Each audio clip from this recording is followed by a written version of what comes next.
Hai guys, Assalamualaikum. Uish, lama kan aku tak buat unboxing ni kan. So hari ni aku comeback balik dengan unboxing ni. Okay, so dekat depan aku ni kita ada sebuah peranti daripada Xiaomi. Korang pun tahu kan Xiaomi phone apa ni kan. Kalau kita tengok Xiaomi, dia macam peranti first. Bila Snapdragon baru keluar dia akan pakai. So dekat depan aku ni kita ada Mi 11 yang merupakan peranti pertama di dunia yang menggunakan Snapdragon 888 ataupun Snapdragon 888. So apa lagi guys? Jom kita start untuk unboxing Mi 11.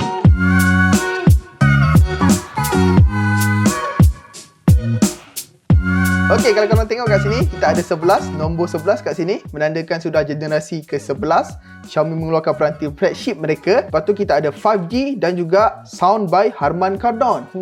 Aku rasa mesti sound dia best kot. Tak apa, kejap lagi kita try sama ada dia boleh beat dengan Mi 10T Pro ataupun aku boleh katakan flagship tahun lepas mereka. Lepas tu kat sini kita ada 108MP. Kalau korang nampak ni, 108MP ultra clear image. Okay, dan spek dia tak ada kat sini dan ini merupakan spek yang tertinggi lah yang Xiaomi Malaysia bagi kat kita orang. Okay, jom kita unbox phone ni. Ketat. Alright, dalam ni kosong, tak ada apa-apa. Dekat sini kita ada tulis Xiaomi. Okay, kau nampak kan? Xiaomi. Dan kalau kita tarik, itu dia smartphone dia. Tapi kita tengok dulu kat dalam ni kita ada apa. Alright, so macam biasa kat ni kita ada SIM ejector tool. Xiaomi tak lupa. Lepas tu kita ada manual guide dan dia ada bagi casing. Macam biasa bila Xiaomi jual phone, Xiaomi akan providekan casing. Okay, dia punya casing ni aku rasa macam biasa je. Yang silikon yang sangat lembik, yang aku rasakan macam silikon yang agak murah lah yang korang boleh jumpa dekat pasar malam. Silikon dia adalah aku rasa macam biasa je. Tak ada yang special pun untuk casing Mi 11 ni. Okay, so ini dia phone dia.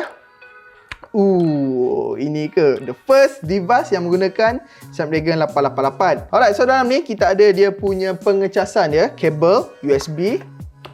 Come on, ini mesti type C punya. Ada color orange kat sini kalau nampak. Lepas tu ke type C, color orange. Dan ini juga dia punya pengecasan pantas daripada Mi 11, iaitu kita ada 55W. Dan dia punya adapter charger dia ni, aku rasa memang berat gila tau. Memang berat gila. Dan kalau korang nak tahu, untuk global version punya, untuk Mi 11 global set, Xiaomi akan sertakan GaN charging ataupun gallium nitrate. Kalau korang nak tahu apa itu gallium nitrate charging ni, sebenarnya macam ni. Dia punya ketepatan memang berat, memang agak berbeza lah dia punya berat dia berbanding dengan adapter yang biasa yang agak ringan, yang nampak macam cheap sikit, tapi yang ni memang terasa dia punya berat. GaN charging ni walaupun dia kecil, dia boleh provide high voltage, lepas tu high temperature. So kalau dia boleh provide untuk high voltage, so dia boleh tampung watt yang lebih besar, yang which is kalau kita tengok sini memang kecil. Kalau kita bandingkan dengan korang tengok ni, MacBook punya charging ni. Kau bayangkan kalau Apple menggunakan GaN charging juga, untuk saiz sebesar ni, dia boleh compactkan saiz tu jadi kecil. So, dia boleh provide watt yang besar, saiz pun kecil. Yang macam aku rasa memang agak user friendly lah, senang nak bawa ke mana, tak makan space. Alright, so itu je untuk info ringkas tentang GaN charging ni. Okay, so dalam kotak itu je. Xiaomi tak ada lagi bagi macam earphone ke, itu je. Tak ada apa-apa. Sekarang ni kita akan beralih kepada Mi 11. Okay guys, so color dekat tangan aku ni, kita ada midnight grey. Yang color dia macam ala-ala kelabu sikit lah macam ni. Kau nampak ni? Cantik lah dia punya color ni kan. Okay, so korang tengok ni.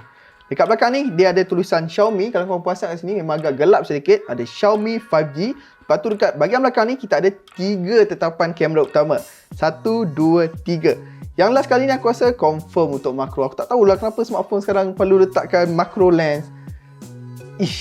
Jarang kot orang guna. Untuk apa? Untuk macro lens ni. Tapi tak apa. Kita akan explore dulu smartphone ni. Kita akan on dulu. Dan juga guys, untuk permukaan dekat belakang ni, dia bukan jenis glossy, tapi adalah jenis matte. Yang which aku rasa memang sangat best lah. Sebab untuk mengelakkan cap jari yang banyak. Let's say kalau tangan korang buat berpeluh kan. Kalau berpeluh ni, kalau kita pegang tempat yang glossy, memang akan nampak selekeh. Memang nampak tak senonoh langsung. Tapi pada permukaan yang matte ni, so dia nampak kemas lah kat sini. Okay, sekarang ni aku dah onkan phone ni. Alright, aku dah onkan phone ni. Yes, so ini dia. Untuk dia punya user interface pada MIUI ni, aku rasa lebih kurang sama je pada MIUI yang lain. Cuma perbezaan dia mungkin dari segi design dia sikit, ataupun ada feature-feature yang best lah dia tambah kat sini kan. Okay, dekat bahagian skrin ni, kita ada skrin yang ukuran 6.81 inci, 2K resolution dan juga menyokong untuk 120Hz dia punya screen refresh rate. Padu gila Mi 11 ni. So, untuk 120Hz ni, kalau korang Kalau korang main-main macam ni memang smooth lah kan. Memang dia punya fluid tu, korang scrolling pun memang lancar je lah. Dan juga guys, dia punya kecerahan screen pada Mi 11 ni ataupun nit kecerahan dia adalah setinggi 1500 nit, yang which is memang sangat-sangat terang dan juga sesuai kalau korang main phone dekat bawah cahaya matahari yang terik kan. Tiba-tiba nak main phone dekat bawah cahaya matahari, pelik. So dia punya screen ni tak ada masalah, memang power. Dan dia punya panel paparan pada Mi 11 ni dia menggunakan AMOLED. Okey, bukan Super AMOLED tapi AMOLED yang biasa saja. Okey, so sekarang ni aku nak try, kita akan terus try dia punya speaker. Aku akan try dia punya kemampuan kamera dia sikit. Lepas tu kita akan tengok dia punya apa lagi? Dia punya fingerprint. Okey, in display fingerprint dia best ke tak? Okey, aku akan letak dalam 70%. Lepas tu kita akan boost up sampai 100% sama ada pecah ke tak. Alright. Kita terus ke dia punya bass terus lah. Ya. Apa yang aku perasan pada Mi 11 ni, kalau aku nak comparekan pada peranti flagship mereka tahun lepas iaitu Mi 10T Pro, okay, dia punya speaker tu macam lebih kuat sedikit tau. Dia punya bass tu macam bunyi dia macam lebih kedap sedikit. So yang ni aku nampak dia macam perlahan sedikit. Tapi tak apa, kita tunggu dekat bahagian dia punya bass tu nanti ya.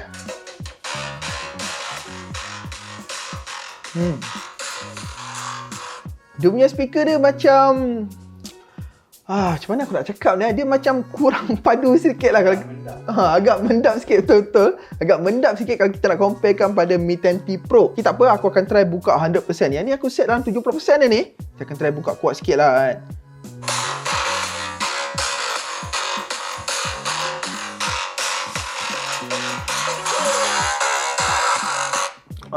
Aku rasa korang yang buka lah sampai 100% sebab tak ada orang buka sampai 100%. Kalau ada pun mungkin tempat yang bising lah. Tapi kalau korang duduk senyap kan, duduk tempat yang sunyi, kalau buka 100% memang aku rasa tak sedap langsung lah. Macam ada pecah lah. Sekejap dengar dulu.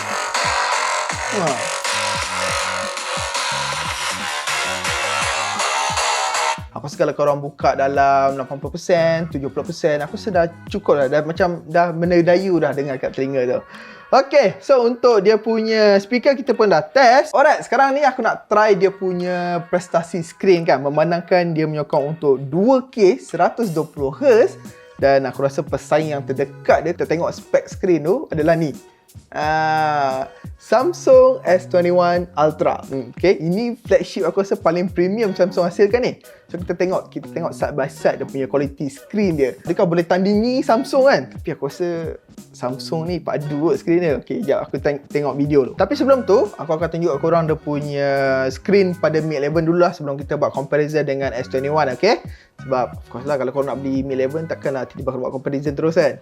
Okay, so ini dia screen dia. Sekejap aku setkan dulu yang paling tinggi lah. Alright, so ini dia guys. Korang boleh tengok ni. Dia menyokong untuk HDR10 tau.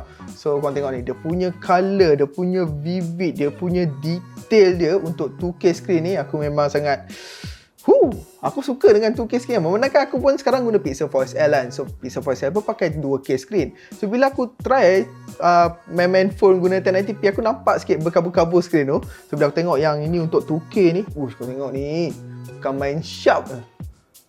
Cantik kan colour dia kan. Aku rasa dia punya screen ni memang tak ada masalah. Lagipun dia menggunakan AMOLED. Walaupun bukanlah setanding macam Super AMOLED Samsung. Aku nak buat comparison. Okay, kita tengok which one yang paling cantik. Buka dua-dua semua full screen. Atas ni adalah Samsung Galaxy S21 Ultra. Dan pada bawah ni kita ada Mi 11. Aku perasan dekat sini bila aku tengok side by side ni kan, pada Samsung ni dia punya nit kecerahan ni macam terang sedikit, lebih vivid sikit berbanding pada Mi 11. Dan dekat sini baru aku perasan yang pada skrin Mi 11 ni dia ada kekuningan sikit je. So dua-dua ni menggunakan 2K resolution dan juga 120Hz untuk dia punya screen refresh rate. So korang pilih lah which one korang nak pilih. Kalau ikut aku punya preference, aku sebenarnya tak suka untuk look yang warm tau, sebab dia nampak macam kuning-kuning tu. Tapi aku sebenarnya lebih suka dekat skrin Samsung lah, sebab dia nampak macam cool, nampak sedap je mata memandang, nampak warna tu lebih logik kan mata kita nampak tu.